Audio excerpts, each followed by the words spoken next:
Hello all and welcome back, and yes, again it's been a while, so my extended thanks to your continued patience and support.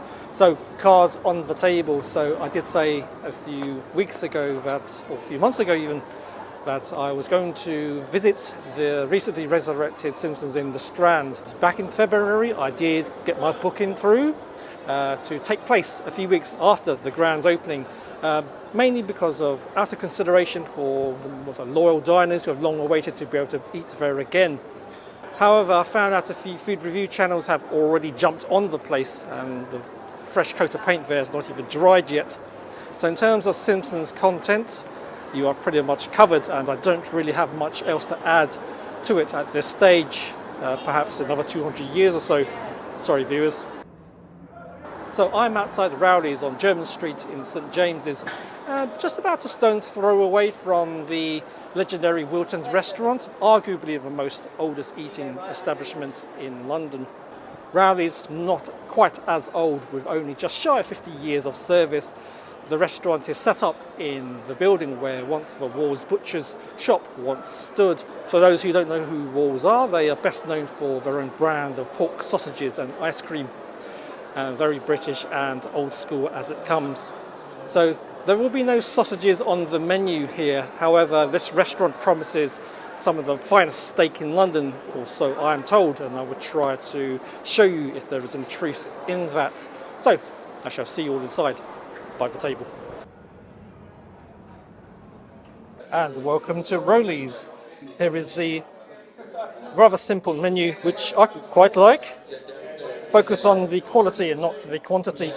I only have this table for 1 hour and a half, so if I'm lucky I'll get 3 courses in, so I don't want to waste too much time on this section here. So a quick cursory view here, and then we have our wine and drinks list here. Just a quick buzz through here for your reference.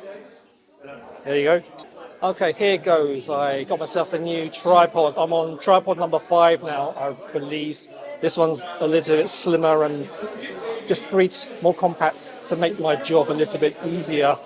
So this is not the kind of vlog-friendly restaurant that I feared it to be. So I'm going to do my best to try and be invisible. Anyway, got my glass of wine for tonight. So this is Côte de Rhône. So the south of France, spicy, full-bodied, punchy, just what you want with your main course, which you're probably going to guess what I'm going to have. So, but anyway, on behalf of Rowley's, cheers. Delightful. And course number 1 has landed. So a trio of scallops with diced chorizo. I don't remember the dressing that comes along with it. I'm not going to get my tripod to do the whole first person shot. I'm just going to have to do this one-handed. And take 2. Okay, here we go. There is no salt and pepper shakers on the table, and there are none on any of the other diners' tables either. Reason being is because they trust their own seasoning in the kitchen, and they got it bang on. Sorry, excuse the poor description there. As you can see, the scallop, it's still slightly medium inside, just as you want to retain that natural flavour and texture. The dressing, smoky, to echo the scallop itself, goes down just a treat. Now there's a little wedge of lemon here, maybe a touch. There we go, not too much. Adds a little acidity into the mix. I'm not going to eat this whole, just going to have a bite out of it.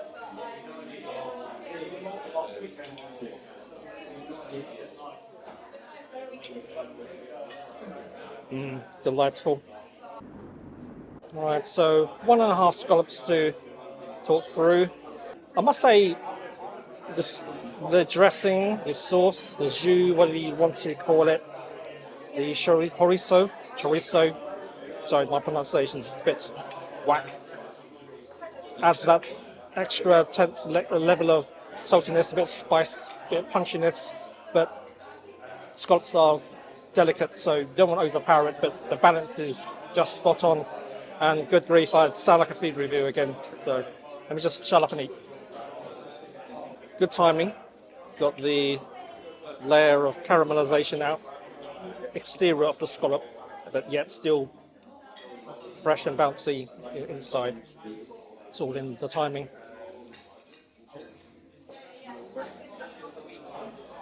So the decor in here, exceptionally Victorian in influence. Big panel mirrors, perhaps to distribute a bit more daylight around the restaurant floor. Now I'm going through this starter pretty quickly, so this is going to be a short and sweet segment. May have time for dessert after all.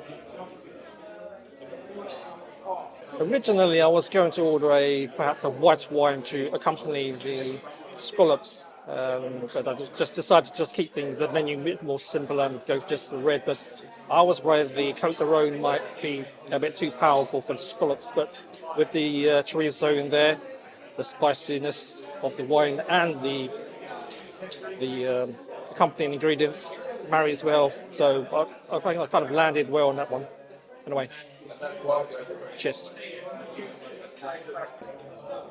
That was a rather short and sweet starter, and I'm taken by surprise how quickly I have to now cover this piece.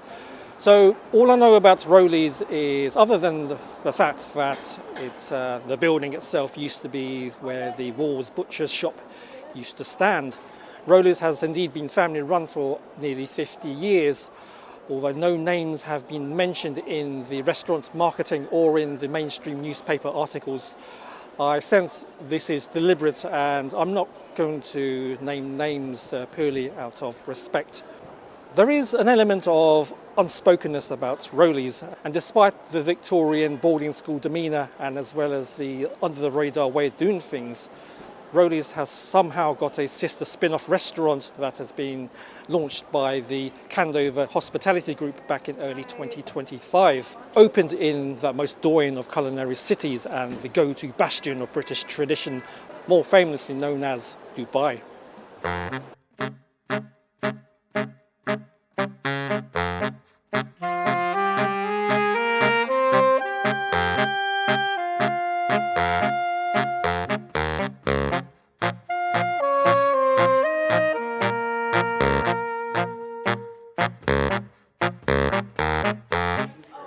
Okay, so in case you're wondering what this is, it's a little gas. Sorry, I don't know the name of it, but basically it'll just keep my steak warm. That's what I've been told. And I've got this little, like a plate to regulate the heat if it gets a little bit too sizzly. So let's get stuck in. You know what, I asked for this to be medium rare, so it's lovely, perfectly cooked. And I'm just worried it might turn it grey, so should I preempt? And yeah, you know what, I'm going to do it. Play it safe. There you go. And to accompany the entrecôte steak is French fries. Now, in addition to keeping plates of food warm, Rowley's is famed for their unlimited fries. You heard right. So if you have a crack cocaine addiction to French fries, then you are in for a treat here. So the pale sauce that you see on top of the steak is their signature Roquefort butter. So Roquefort, of course, derives from the friendly digestible bacteria, Roqueforti penicillium, yum yum, which is the core ingredients used to make blue cheese, such as your Roquefort, of course, and Stilton. Anyway, enough waffling. Let's decant some of this splendid entrecôte beef onto my dishy. Let's grab two slices so they all fills the place up a little bit better. Oh, bugger it. I just got my tripod ready so I can use two hands and just have to ignore any awkward staring. Right, so I've got 5 strips of the entrecôte on the plate. I'm going to try the piece of beef that has any of the sauce on there. So, there we go. You know what, already I can feel the lovely springiness of the beef in there. A rudimentary serrated blade, but no effort whatsoever. Look at the colour. My goodness, that is incredible, incredible beef. The entrecôte is roughly translated from French to English into rib. So it is indeed a cut from the rib section of the bull or the steer. If you want to be lazy with comparisons, you can say it's a ribeye steak. However, if you want to get into the semantics of it all, it is actually cuts of the meat between the ribs, preferably in the middle, if you really want to be technical. And generally the cut is thinner than your traditional ribeye, less than an inch, typically a half an inch, and served off the bone. Anyway, less than over, more eating. It's got the terrific combination of the char and the natural sweetness of the beef inside, so it was a happy bull or steer. And absolutely juicy, the marbling of the fat of an entrecôte always shines through. Delightful. Okay, so I'm going to decant some French fries onto the plate. Excuse the mess. It's not the most elegant of dining. It's surprisingly quite casual in here. Think of it more of a, I don't like to say this, brasserie, because that's more of a French thing. But you know what I mean. Casual, smart if you want to be smart, but as long as you enjoy eating and enjoy company, then you're in a good place here. I'm waffling. Here we go. So let's try the French fry. These appear to be more of the frozen fries, and when you're offering unlimited French fries, that is understandable. You don't want a poor guy or poor lady in the back cutting fries, chips, potatoes that is, into batons all day long. There we go. Perfectly seasoned, no need for salt and pepper. Crispy, just tastes like a classic French fry, albeit the frozen variety, but it's tasty and most importantly, very addictive. I'll try not to talk too much, promise.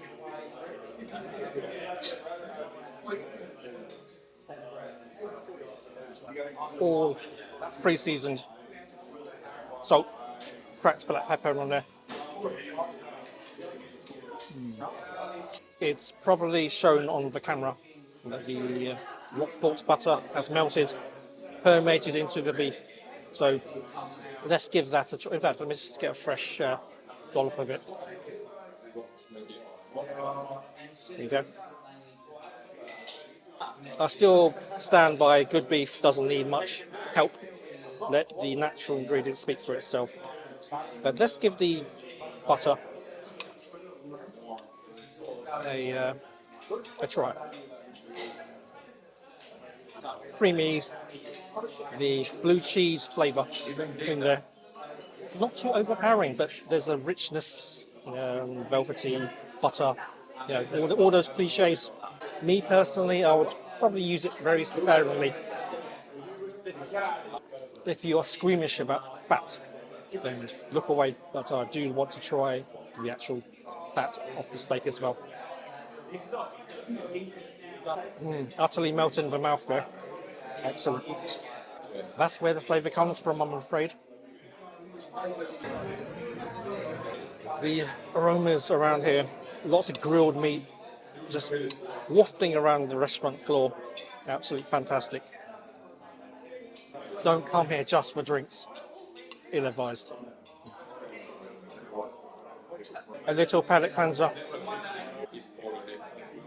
This is unashamedly a traditional British eatery.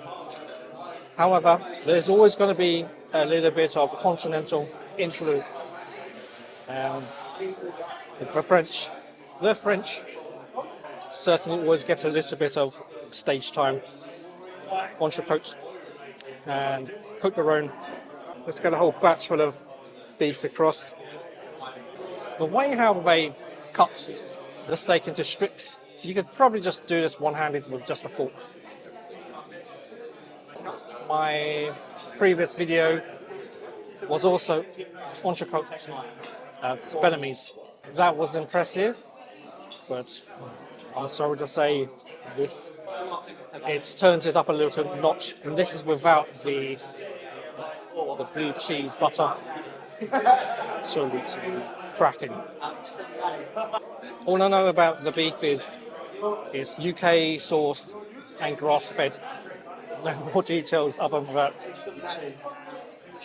The irony of this restaurant being once a butcher for sausages and yet becoming an eatery that prides itself in steak, top quality steak in London. Well, you can't make it up. I am going to demonstrate how tender, how well rendered down the fat is on this entrecôte. I've got a little piece here. I've ate the rest of it, I'm afraid, so this is all I have spared. So here we go. That easy. Yeah, sure, one. Yeah, thank you. Right, I've done the deed. I've said yes to more fries, just to prove that it is a thing here. I'm going to finish these fries to make way for my next batch, which should be on its way soon. And there you go. Second lot of French fries has landed. Not much steak left though, but I've reserved a couple of mouthfuls just to try and make this work. Alright, let's decanter a few more fries. Yeah, feel free to fast forward if this is not your thing. But I thought it was quite an interesting novelty, especially in a swanky place like St James's, to have unlimited fries. Piping hot, lovely and crispy, golden, just as you want your French fries. I did warn that these French fries are addictive, so here's the remaining lot.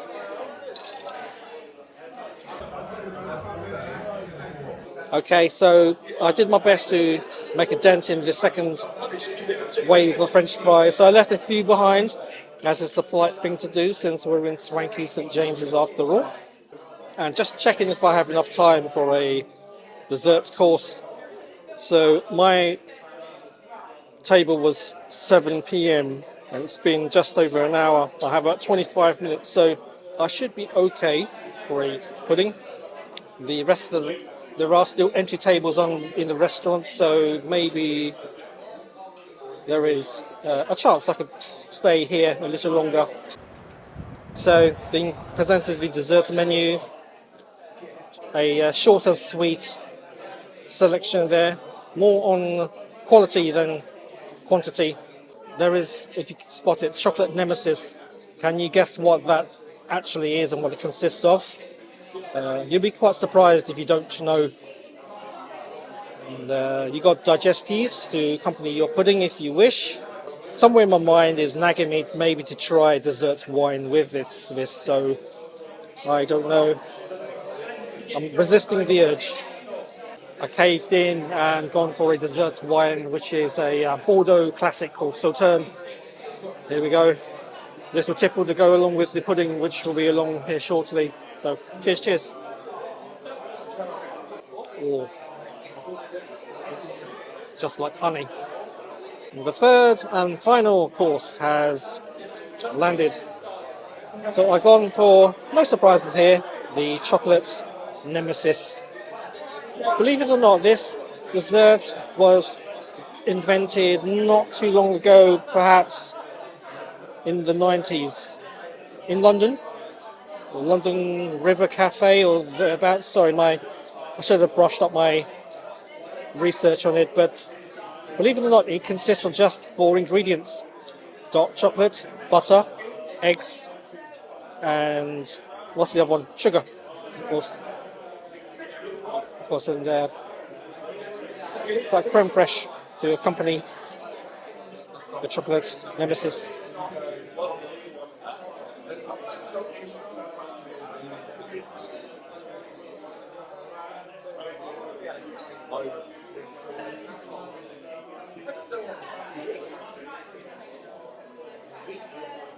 You know what?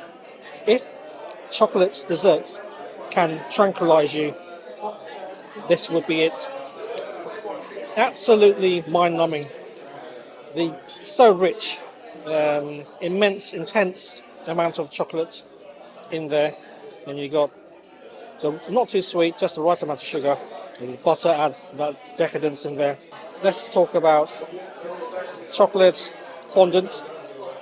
That's the nearest it can get to this, but this is even more creamy, more luxurious. Absolutely cracking. I'm going to need my palate cleanser ASAP. But let's try the creme fraiche with some of the nemesis of the contrast of it. Actually, this is still lingering on my palate. It's not as sour or as light as creme fraiche. I reckon it's more, so it's like cream, double cream, perhaps clotted cream even. I'll have to check the menu again. My memory's like a sieve, I know. But all good. That works. It counterbalances the richness somewhat. This place is an utter gem, I'm telling you. I reckon that's why no one talks about it. And even Rowleys themselves don't make a big song and dance about what they have to offer. It's one of those just keep it simple, but utterly comforting food. Catch up, make an appointment with your friends or family and eat here. It's that sort of thing. You notice it's getting busier now, even though it's 8:30. It's actually clotted cream, by the way. A little bit smoother. I guess the way how they put it into a little quenelle made it look like something else, but absolutely works. But it's not a light pudding. The portion size looks not the biggest portion, but it's enough. I really do need this palate cleanser. You know what? I was quite apprehensive about coming here to vlog. I took some time off because I had a lot going on at home, home decor, home improvements, work, and just to take a little bit more of a break again. And it's been tough. It's been hard to get back into things. So, palate's a bit sticky. When I come to a place like this, I get reminded why I go out here and do this, or this vlogging malarkey. It's not always rewarding. It's stressful sometimes. Sometimes the results, in terms of views, your feedback isn't what you want it to be. So you question why you do it. But I'm just enjoying myself right now, and I just remember why I enjoy coming out here and putting the camera up in front of other people who are dining alongside me, in front of me. Yes. So I'm not going to over-elaborate on the dessert. I kind of described what it is all about. So you're going to have to come here and try it for yourself to know what I am banging on about. Let me finish this and I will see you all inside for the wrap-up. I won't be long. Oh, and I forgot. Cheers.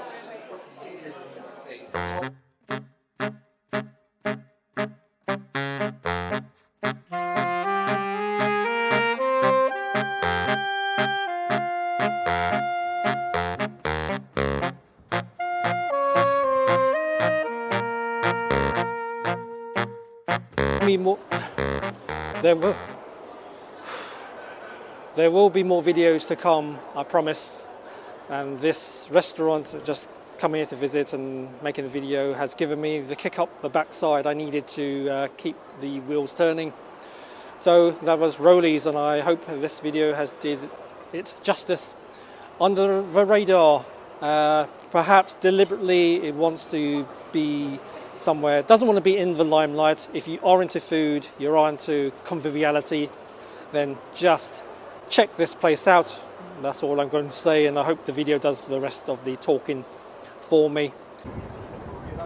So I'm going to head back. It's getting rather late in St James's, and thanks again for watching all. I will follow up again with you with the next video, which hopefully will be coming along a lot sooner than later this time. So until that time, you all take care now.